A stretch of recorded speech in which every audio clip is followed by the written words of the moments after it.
semua, eee, di sini saya mau sharing, untuk sama-sama kita mengedukasi, berbagi pengalaman dan berbagi cerita tentang bagaimana pola dan tingkah laku seorang NPD yang ada di sekitar kita. Jadi tanpa kita sadarin, banyak sekali orang-orang dengan karakter NPD ini berada di sekitar kita. Bahkan tanpa kita sadari, mereka ini hidup sangat dekat dengan kita. Ada banyak ciri-ciri yang bisa kita ketahui dari seorang narcissistic personality disorder ya. NPD itu adalah singkatan dari narcissistic personality disorder, semacam penyakit kejiwaan, tapi masih bisa dibilang tidak mengganggu, kecuali tingkah lakunya yang mengganggu orang-orang di lingkungannya, di mana sangat mengganggu sekali oleh orang-orang yang merasa menjadi korban dari seorang NPD.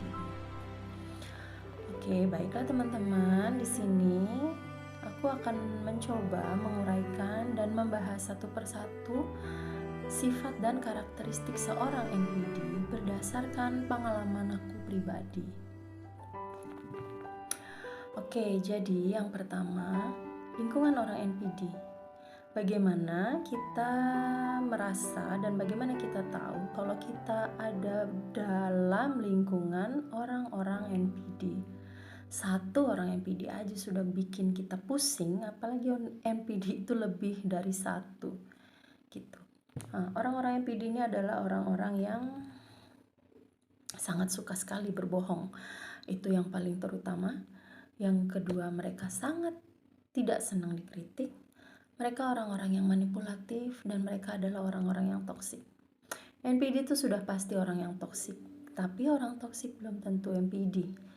Orang NPD sudah pasti manipulatif, tapi orang manipulatif itu belum tentu dia seorang NPD. Jadi di sini aku akan menguraikan ya satu persatu bagaimana seorang NPD di dalam lingkup pertemanan atau itu kerja atau itu lingkup sekolah.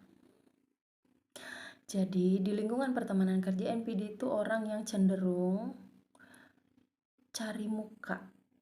Bahasanya adalah dia bisa menjatuhkan siapapun orang yang kira-kira berpotensi untuk membahayakan dirinya. Nah, dia merasa ya seperti itu. Jadi merasa orang-orang tuh yang lebih unggul dari dia adalah orang-orang yang membahayakan buat dia. Nah, karena dia merasa dialah yang unggul, dialah yang paling terbaik, dialah yang paling hebat. Jadi orang NPD itu susah merasa dan susah menerima kalau dia lebih baik ya daripada saya. Enggak bisa. Orang-orang NPD itu adalah orang-orang yang tidak mau dikalahkan, tidak mau disaingin, dan dia adalah orang-orang yang merasa dirinya itu sudah paling mampu dalam mengerjakan segala hal.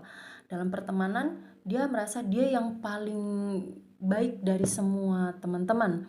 Biasanya kan kalau di pertemanan itu, dalam satu kelompok pertemanan itu bisa jadi kayak dianggap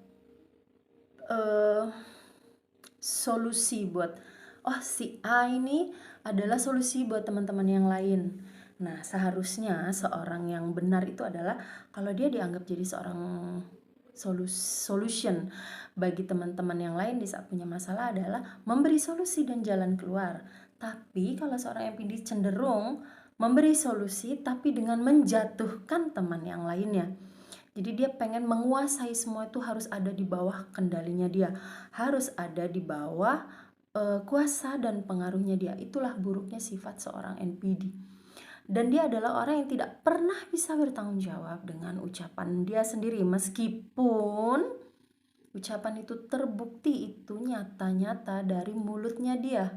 Sekalipun kita bisa membeberkan fakta kalau itu adalah nyata, seorang NPD itu mampu memanipulasi keadaan, membolak-balik cerita bahwa ya memang aku mengatakan itu, tapi begini. Nah, seorang NPD itu selalu punya 1001 cara untuk mengelak Bagaimana ketika seorang NPD akhirnya terpojok dalam semua kesalahannya dia yang bisa dibuktikan bahwa dia bersalah, dia berbohong, dan dia merugikan. Seorang NPD cenderung akan melakukan manipulatifnya dia dengan memohon maaf. Memohon maaf bukan dengan ketulusan hati yang pasti. Memohon maaf karena sudah tidak bisa berbuat apa-apa lagi. Lalu apakah NPD akan menyesal? Jawabannya, NPD tidak akan pernah bisa menyesal. Dia akan memulai memeta-metakan keadaan di mana dia merasa, oh oke, saya dimaafkan, oke, saya diberi kesempatan lagi. Dia tidak akan berpikir, oke, saya harus jadi lebih baik, tidak. Oh oke, saya dimaafkan. Dan dia akan mengulang lagi tanpa rasa bersalah, tanpa rasa menyesal. Lalu bagaimana jika terus menerus terulang sampai si korban ini merasa bosan dengan kelakuannya dia? Ketika dia sudah terpojok dengan semua keadaan, yang dia lakukan adalah menghindar. Dan perlahan-lahan dia akan meninggalkan kita. Pergi begitu saja dengan semua persoalan yang sudah dia buat, pergi begitu saja tanpa rasa penyesalan dan bertanggung jawab dengan sebuah kehancuran yang sudah dia buat. Dia tidak peduli apapun itu, ya terserah. Nah, lalu apakah dia menyesal di tempat yang barunya dia akan memperbaiki diri? Jawabannya adalah tidak. Tidak pernah punya rasa menyesal, tidak pernah punya rasa puas. Kebanggaan dalam dirinya adalah tentang dia dan kepuasannya dia sendiri. Jadi, apa bisa NPD berubah? NPD bisa berubah kalau dia mau berubah. Kalau dia tidak mau berubah, dia tidak akan pernah bisa berubah. Kenapa begitu? Karena NPD itu kesadarannya datang dari diri dia sendiri. Lalu ada yang pernah bilang, doakan saja. Iya, kita doakan. Tapi perubahan itu tetaplah kembali ke diri sendiri. Bahkan bukan seorang NPD pun, kalau dia tidak mau berubah, dia tidak akan pernah bisa berubah. Apalagi seorang NPD, dia akan menikmati semua kekacauan yang sudah dia buat. Itu titik kepuasannya dia, di mana dia bisa menghancurkan orang yang menurut dia membahayakan dalam artian merugikan buat dia karena terlalu nggak bisa dikalahkan, nggak bisa dikendalikan. Orang itu terlalu bahagia hidupnya. Nah, seorang NPD itu akan membenci hal-hal itu. Miris ya. Jadi, coba yuk kita mulai melihat di kanan kiri kita. Apakah ada circle pertemanan kita yang seperti itu? Terima kasih, semoga bermanfaat.